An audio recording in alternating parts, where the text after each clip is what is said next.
लो जी बाला शोधा ते गया हूँ साढ़े नाल ने जनाब भाई मोहम्मद बूटा साहब, बूटा फ्राम टोबा टेक सिंह जड़ा वाले तू। आओ जी, क्या हाल है? ठीक हो? की कर रहे हो? गोश्त इकट्ठा कर रहे हैं, फिर नहीं गोश्त लगता। लब्बा कोई ना, कोई नहीं लगता फिर। ते शापर के वट्टे पाए इधर राज बड़ा गोश्त इकट्ठा कीते हैं दस ना पीछे है गोश्त ही नहीं सारा। कितना के 2-3 किलो है? अच्छा इतने ना बूटा किने पाया?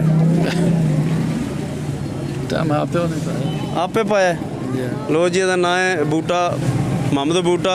तो मैं क्या बूटा ना किने पाया? तो मैं आप पाया सीधा ना के मंजूर सैन बूटा। मंजूर सैन बूटा। मंजूर सैन बूटा। तो अजकल कितने फुटे है?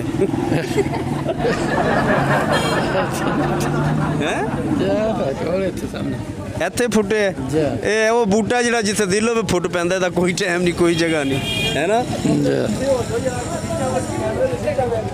ਬਹੁਤ ਮਿਹਰਬਾਨੀ ਜਨਾਬ ਭਾਈ ਬੂਟਾ ਸਾਹਿਬ। ਬੂਟਾ ਜ਼ੋਰ ਦਾ ਲਾ ਸੂਟਾ ਕਿੰਜ ਸੂਟਾ ਲਾਂਦਾ ਲਾ ਹਾਲਾ ਕਿੰਜ ਲਾਈਦਾ ਸੂਟਾ ਲਾ ਕੇ ਦੱਸ ਨਾ। ਸੂਟਾ ਮੈਂ ਸਿੱਖ ਰਿਹਾ ਸੀ। ਅੱਛਾ ਸ਼ੁਕਰੀਆ ਥੈਂਕ ਯੂ ਜੀ।